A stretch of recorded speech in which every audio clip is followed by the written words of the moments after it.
हटाकर दंड संहिता के स्थान पर न्याय संहिता लागू किएगी।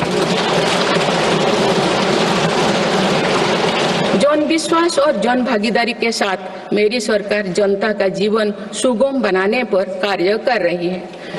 विवादों को निपटाने के लिए विवाद से विश्वास की पहल की गई है। इसी भावना के साथ सरकार ने 40,000 से अधिक नियमों का कम सरल किया है और 3500 प्रावधानों को अपराध मुक्त किया है।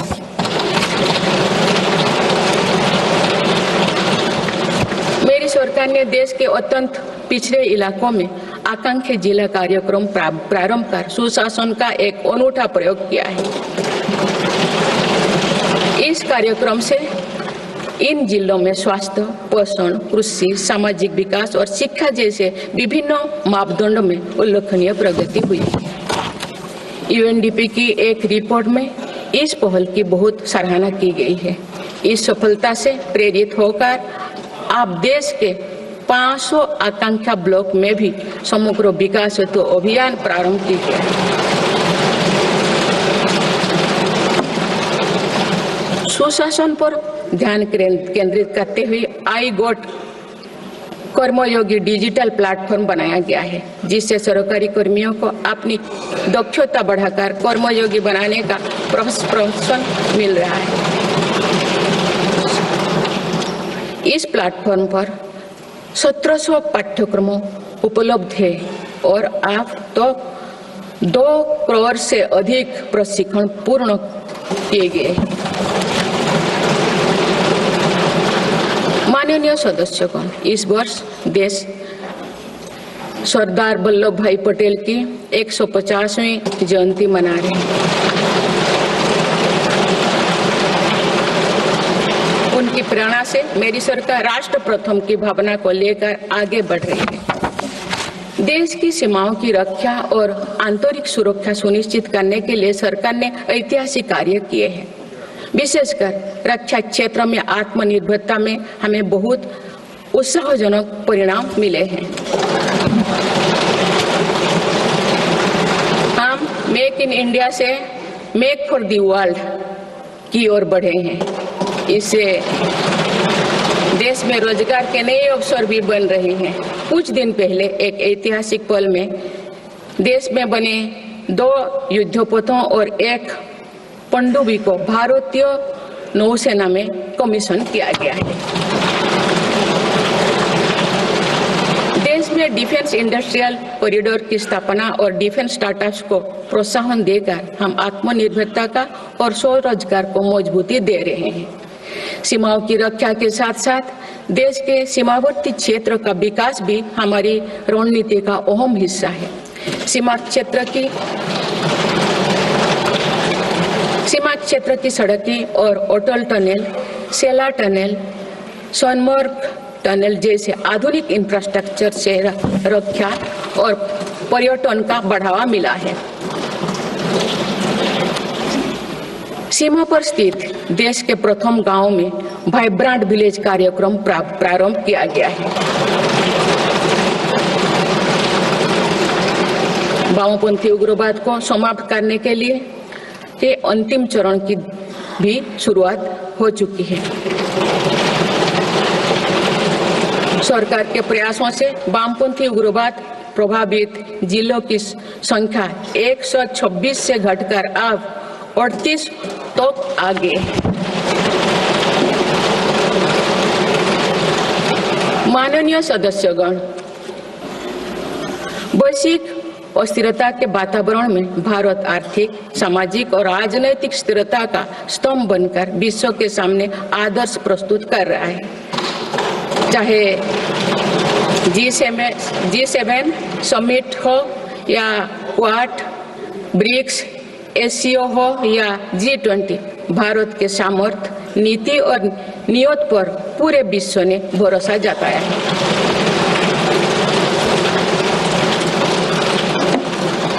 बड़े से बड़े वैश्विक मंच पर भी भारत अपने हितों को मजबूत के साथ आगे रखता है। G20 का सफल आयोजन और दिल्ली डिक्लेरेशन इसका उदाहरण है। तीसरी global south summit, Bharat Asian summit और भारत करिकम समिट में हमने ग्लोबल साउथ से जुड़े विषयों को अभिव्यक्ति दी। हमने समिट ऑफ द फ्यूचर में भारत का विजन ऑफ फ्यूचर रखा है। इसी माह में मेरी सरकार द्वारा भुवनेश्वर में प्रवासी भारतीय दिवस का आयोजन किया गया। प्रवासी भाई बहनों के सुविधा सहूलियत हमारी प्राथमिकता है, इसीलिए 6 नए दूतावास और 4 नए वाणिज्यिक दूतावास खोलने का निर्णय लिया गया है।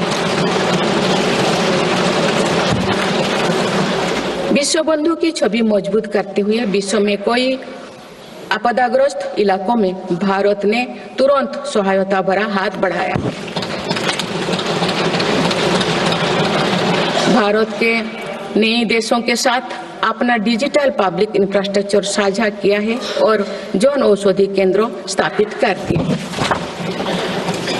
माननीय सदस्यगण, मेरी सरकार वर्तमान के साथ ही आगे वाली पीढ़ियों को ध्यान में रखते हुए भी निर्णय ले रही है।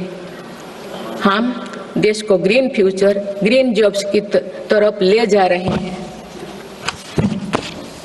2030 तक 500 gigawatt non fossil fuel energy क्षमता के लक्ष्यों को प्राप्त करने की दिशा में बीते 6 महीने में कई बड़े फैसले लिए गए हैं। पीएम सूर्यघर मुफ्त बिजली योजना के अंतर्गत 75,000 करोड़ रुपया की लागत से रूफटॉप सोलर सिस्टम स्थापित किए जा रहे हैं। अभी तक 7.5 लाख घरों में रूफटॉप सोलर की स्थापना की जा चुकी है। इससे रोजगार के अवसर भी बढ़ी है। राष्ट्रीय ग्रीन हाइड्रोजन मिशन के तहत 8 लाख करोड़ रुपए का निवेश और 6 लाख से अधिक रोजगार का सृजन होगा। हम परमाणु ऊर्जा का विस्तार करने पर भी तेजी से काम कर रहे हैं। मेरी सरकार वाहन स्क्रैपिंग पॉलिसी लाई है ताकि पुराने वाहनों का वैज्ञानिक तकनीकी से निपटारा हो और इससे भी रोजगार के नए अवसर सृजित हो। इसी क्रम में विश्व पर्यावरण दिवस 2024 पर एक पेड़ मां के नाम अभियान प्रारंभ किया गया।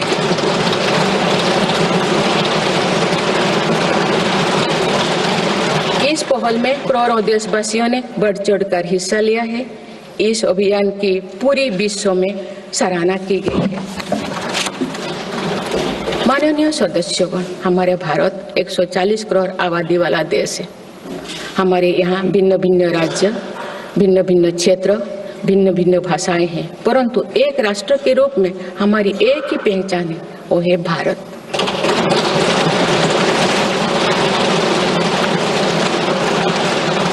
हमारा एक ही संकल्प है, एक ही लक्ष्य है, विकसित भारत।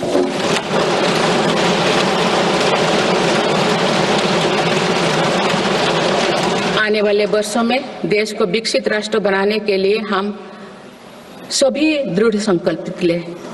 इस संकल्प में देश के शहीदों की प्रेरणाएं हैं, पूज्य बापू के मानवीय आदर्श है और सरदार पटेल जी जैसे माँ भारती की संतानों द्वारा हमें दिलाई गई एकता की शपथ है।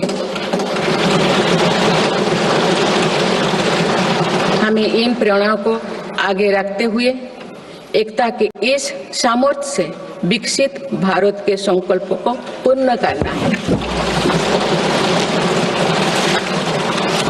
आइए हम एक बार फिर एकता के संकल्पों को दोहराएं और भारत के सपनों को पूरा करने के लिए कटिबद्ध हो।